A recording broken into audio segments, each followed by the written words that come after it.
네, 앞서 전해드린 대로 YTN과 서울신문은 황교안 대통령 권한대행이 대선 불출마를 선언한 뒤에 여론조사를 실시했습니다. 자, 황 대행의 표는 어디로 갔는지 여론조사 결과의 특징, 그리고 앞으로 전국 좀 더 자세히 분석해보겠습니다. 이번 여론조사를 총괄한 이동우 YTN 보도국 선거단장 오셨습니다. 안녕하십니까? 네, 안녕하십니까? 예. 자, 이번에 YTN이 실시한 여론조사 결과를 보면은 문재인 후보가 부동의 1위, 그 뒤를 안희정 지사가 좀 쫓고 있고요. 그리고 황대행 그 자리에는 홍준표 지사가 조금 득을 봤다. 전체적인 흐름은 이런 것 같습니다. 예, 그렇죠. 저희 YTN 조사에서도 지금까지 흐름과 비슷하게 예. 문재인 전 더불어민주당 대표가 상당히 1위를 독주하는 네. 그런 양상이고요. 그리고 안희정 지사가 이제 20%대 지지율에 진입을 했고요. 예. 그리고 보시면 알겠지만 이제 빨간색 홍준표, 예. 홍준표 경남지사가 5.9%로 이제 처음 진입을 했습니다. 네. 지난번 우리가 2월 1일 날 여론조사했을 때에 비해서 예. 그 당시에는 이제 홍준표 지사가 없었고요. 네, 지금 5위권 안에 들어온 거죠. 그렇습니다. 예. 그리고 안희정 지사 같은 경우는 그때 여론조사에 비해서는 거의 8%포인트 정도 올랐습니다. 그러니까 예. 안희정 지사가 이제 그 사이 한 달 반 사이에 상당히 많이 약진을 한 것이고 반기문 그 유엔 사무총장 전 사무총장 사퇴했고요. 황교안 대통령 권한대행 사퇴하면서 그 반사 이익을 홍준표, 안희정, 예. 안철수 후보도 일부 지금 받은 것이고요. 지금 상황을 네. 보시면은 문재인 전 더불어민주당 대표는 한 1.7%포인트 정도 내려갔고, 예. 그리고 안희정 지사는 7.9%포인트 올라갔고요. 안철수 전 국민의당 대표는 2.2%포인트 올라갔고, 이재명 성남시장 같은 경우는 소폭 올라간 것이고요. 네. 이 다음 화면을 보시면은 이제 이 황교안 권한대행 같은 경우는 이제 사퇴 불출마를 선언한 것이고, 좀 전에 말씀드렸듯이 이제 홍준표 경남지사는 상당히 많이 이제 올라가고 있는 이제 그런 상황이라고 봐야죠. 네. 바로 3월 이제 10일에 3월 10일에 이제 5.9까지 올라간 거죠. 갤럽 여론조사에 비해서는 이제 4.9%포인트 예. 올라간 거. 물론 이제 우리 YTN이 조사한 건 아니기 때문에 네. 이걸 이제 정확히 이제 표면적으로 이제 비교하기는 그렇습니다만, 그리고 유승민 바른정당 의원 같은 경우는 0.6%포인트 소폭 미미하군요. 그냥 미미한 그 혜택을 받다 이렇게 볼 수 있을 것 같습니다. 예.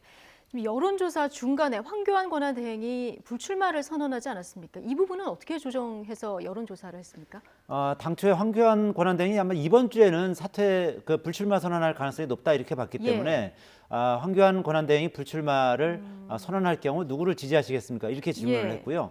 그리고 그 15일 날 여론조사를 하는 중에 오후 네. 2시에 황교안 권한대행이 대통령 불출마 선언을 했지 않습니까? 네. 그 이후부터는 이제 황교안 권한대행이 불출마 선언했다는 걸 고지하고 뺀 상태에서 이제 조사를 했습니다. 그렇기 때문에 황교안 권한대행이 그 불출마 선언을 했지만 여론조사에는 민심의 그 변화를 정확히 이제 우리가 이제 조사할 수 있는 그런 계기를 만들었던 것이죠. 예, 지난번 여론조사 때는 반기문 전 유엔 사무총장이 또 사퇴를 해서요. 이번에 좀 철저히 준비를 하셨군요. 그렇습니다. 지난번 2월 1일 날 저희 YTN에서 여론조사할 때는 반기문 전 유엔 사무총장이 예. 중간에 불출마 선언을 하는 바람에 여론조사를 아예 다시 했죠. 그 당시에는. 그래서 그렇죠. 그 전에 했던 조사와 그 다음에 했던 조사를 확실하게 이제 비교해서 조사해서 이제 표가 어떻게 움직이는지를 지난번에 이제 정확히 조사를 할 수가 있었고, 네. 이번에는 이제 사전에 어느 정도 예측이 가능했기 때문에 이제 그런 부분까지 감안을 해서 조사를 했던 것입니다. 예, 지금 각 당이 후보를 압축하는 경선 일정에 돌입을 했는데요. 지금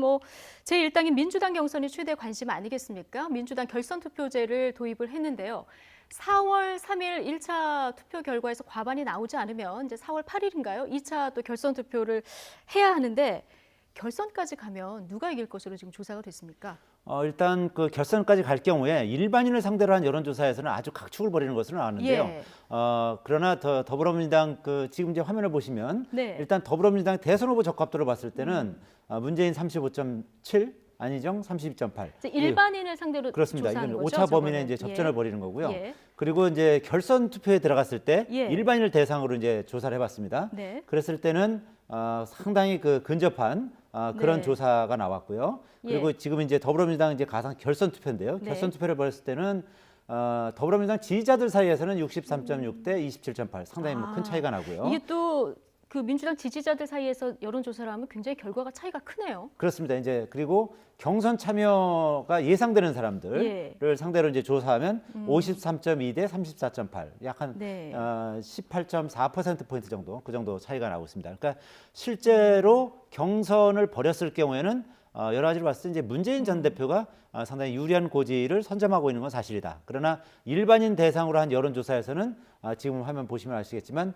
뭐 0.4%포인트 차, 아주 뭐 박빙이라고 봐야겠죠. 예, 그렇군요. 그렇지만 어쨌든 더 이 결선을 벌였을 경우에는 지금 아무래도 이제 이 더불어민주당 경선에 참여 의사를 비친 사람들을 상대로 조사한 것이 더 현실적으로는 현실적으로 조금 더 이제 가까울 수 사실에 있군요. 가깝다. 이렇게 볼 수 있을 것 같습니다. 그렇군요. 지금 초미의 관심사가 황교안 대행이 빠진 자리에 누가 지금 그 표를 가져갈 것인가 이거 아니었겠습니까?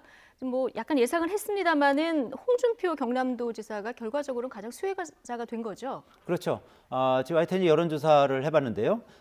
지금 그 자유한국당 후보로 누가 제일 적합한 인물인가라고 물어봤을 때 네. 홍준표 경남지사가 뭐 압도적으로 많이 나왔습니다. 예. 지금 화면을 보시면은 홍준표 경남지사가 11.5% 예. 나오고요. 뭐 대선 불출마를 선언한 이제 김문수 지사가 이때까지는 알려지지 않았기 때문에 네네. 김문수 전 경기지사 2.4%, 뭐 이인재, 김진태, 안상수, 원유철 뭐 이런 순서로 나왔습니다. 그리고 여러 가지로 봤을 때 지금 이제 자유한국당 그 대선 후보 적합도를 보면 홍준표 경남지사가 자유한국당 경선에서는 상당히 지금 압도하는 이제 그런 분위기로 갈 가능성이 높아 보이고요. 예. 그리고 아까 이제 전체 여론조사에서도 5.9%로 보수 후보 중에는 뭐 가장 지금 많은 표를 지금 예. 흡수하고 있기 때문에 전반적으로 이제 보수 전반의 표는 홍준표 경남지사 쪽으로 쏠릴 가능성이 좀 점쳐지는 그런 상황이라고 볼 수 있을 것 같습니다. 예. 이제 국민의당 얘기도 좀 해보죠. 안철수 전 대표 결국 자신과 문재인 전 대표의 1대1 대결이 될 것이다. 이런 주장을 계속 하고 있지 않았습니까? 일단 국민의당 후보 적합도에서는 1위를 달리고 있는데 뭐 전반적으로는 다른 당의 후보가 정리되면 결국 자신의 지지율이 올라갈 것이다. 이렇게 보는 것 같아요. 네, 그렇습니다. 이제 지금 화면에 보시다시피 국민의당 대선 후보 적합도를 보면 뭐 다른 후보를 뭐 압도하고 있습니다. 예. 손학규 전 민주당 대표에 비해서 뭐 5배 이상의 이상이군요. 차이로 지금 압도를 하는 상황이고요. 그리고 양자 대결을 봤을 때도 문재인 전 대표와 안철수 전 대표 양자 대결을 붙여보면 한 15%포인트 정도 예. 차이가 납니다. 그러니까 그리고 이 안철수 전 대표와 안희정 전 대표와 1대1 대결을 붙이면 예. 한 22.2%포인트 정도 차이가 나거든요. 그렇습니까? 그렇기 때문에 예. 이 그 전반적으로 봤을 때 다른 어떤 그 대선 후보보다 양자 대결에서는 안철수 전 국민의당 대표가 가장 어떻게 보면 이제 경쟁력이 있는 뭐 그런 다른 사람이다 이렇게 볼 수가 후보들보다는요. 있거든요. 예.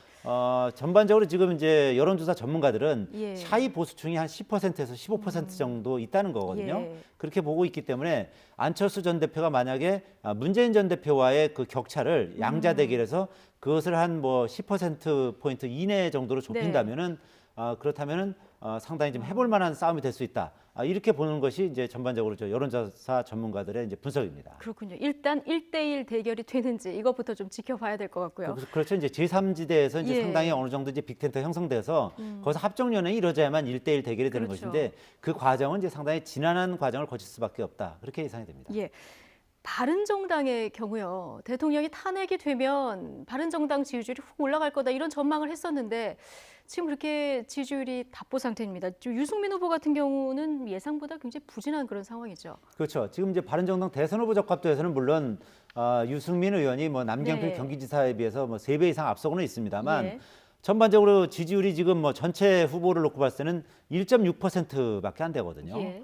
그리고 바른정당의 그 정당 지지율도 정의당보다도 낮습니다. 오늘 갤럽 여론조사에서도 예. 그렇던데요. 저희 YTN 조사에서도 마찬가지로 그렇게 나왔습니다.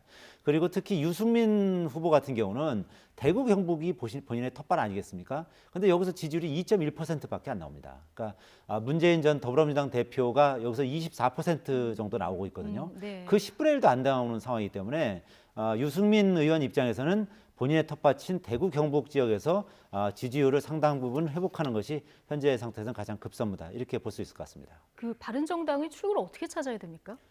글쎄 바른정당은 뭐 현재 상황에서는 뭐 뾰족한 수가 없고요. 예. 원래 바른정당이 그 반기문 전 유엔 사무총장을 영입을 해서 그리고 이제 자유한국당 의원들을 상당 부분 이제 끌어들여서 이제 몸집을 키우겠다는 그런 생각을 가지고 있었습니다만 뭐 대부분의 지금 계획이 다 수포로 돌아간 상태거든요. 예. 그 결국은 이제 다른 정당 후보와 뭐 국민의당이나 뭐 아니면 자유한국당의 일부 그 비박계 인물들과 합종 연행을 통해서 어떤 활로를 모색하는 것 말고는 현재 상황에서는 거의 뭐 뾰족한 수가 없어 보입니다. 그렇군요.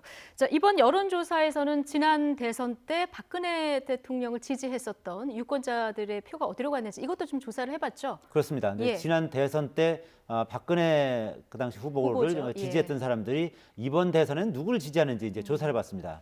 조사해본 결과 상당히 의외의 결과가 나는데요. 네. 그 보수 후보는 물론이고 진보 후보를 오히려 더 많이 지지하는 그런 양상을 보이고 있습니다. 예. 이제 화면을 보시면서 제가 설명을 드리겠는데 네, 그래픽 좀 주실까요? 예. 안희정 그 충남지사가 가장 높은 그 지지를 받고 있습니다. 약 한 25% 정도 지지를 받고 있고요. 그다음에 홍준표 지사보다 지금 높습니까? 그렇습니다. 홍준표 경남지사 같은 경우 이제 14.4%, 문재인 전 민주당 대표가 11.8%, 안철수 전 국민의당 대표가 10.6%, 뭐 이 정도 지지를 받고 있거든요. 예. 그러니까 박근혜 전반적으로 보면 이제 여기는 홍준표 후보 말고는 나머지는 다 진보 계열의 예. 후보 아니겠습니까? 그러니까 보수 후보로 보수와 진보로 지지자들이 상당히 흩어졌는데 오히려 현재 상황에서 워낙 이제 지금 이제 진보 쪽으로 기울어지는 운동당이다 보니까 박근혜 전 그 대통령의 지지자들조차도 진보 쪽으로 좀 오히려 더 많이 쏠려가 있는 뭐 그런 현상을 볼 수 있었던 것입니다. 의외의 결과네요. 그렇습니다. 예. 박근혜 전 대통령 그 검찰 수사와 관련한 이번에 여론조사도 있었는데요. 구속 수사해야 한다 이런 의견이 더 많았다면서요? 예, 그렇습니다. 이제 구속 수사해야 된다는 의견이 한 65% 정도 됐고요. 네. 불구속 수사를 주장하는 의견이 한 20% 정도 됐습니다. 그러니까 결국 그 구속 의견이 뭐 훨씬 더 뭐 3배 이상 많았던 것이고요. 예. 수사를 반대하는 의견은 한 8.6% 정도 수사 자체를 됐습니다. 반대하는 의견도 있었고요. 전반적으로 봤을 때 이제 다음 주 21일 날 이제 박근혜 전 대통령이 이제 검찰 소환에 응할 예정 아니겠습니까? 예. 근데 지금 국민 여론으로 봤을 때는 여러 가지 봤을 때 이제 구속 수사 의견이 많은 것이고 예. 뭐 이런 여론을 감안했을 때 검찰 입장에서도 구속영장을 청구할 가능성이 높고 법원 입장에서도 그렇게 되면 영장을 발부할 가능성이 더 높지 않겠느냐 뭐 이런 여론조사를 봤을 때 물론 이제 법리적인 어떤 검토를 거쳐서 이 결정을 하긴 하겠습니다만 뭐 국민적 여론도 무시할 수 없는 그런 상황 아니겠습니까? 그렇죠. 그렇게 봤을 때 전반적인 여론을 보면은 아무래도 박근혜 전 대통령에 대한 구속영장이 청구되고 네. 영장이 발부될 가능성이 더 높지 않겠느냐 이렇게 예. 예상해 볼 수 있는 그런 대목이 연령대별로는 좀 다릅니까? 연령대별로 봤을 때는 이제 고령층일수록 불구속 수사 의견이 많고요. 젊은 층일수록 압도적으로 구속해야 된다는 의견이 높았습니다. 알겠습니다. 자, 여기까지 듣겠습니다. 지금까지 이번 여론조사를 총괄한 이동우 YTN 보도국 선거단장과 함께했습니다. 고맙습니다.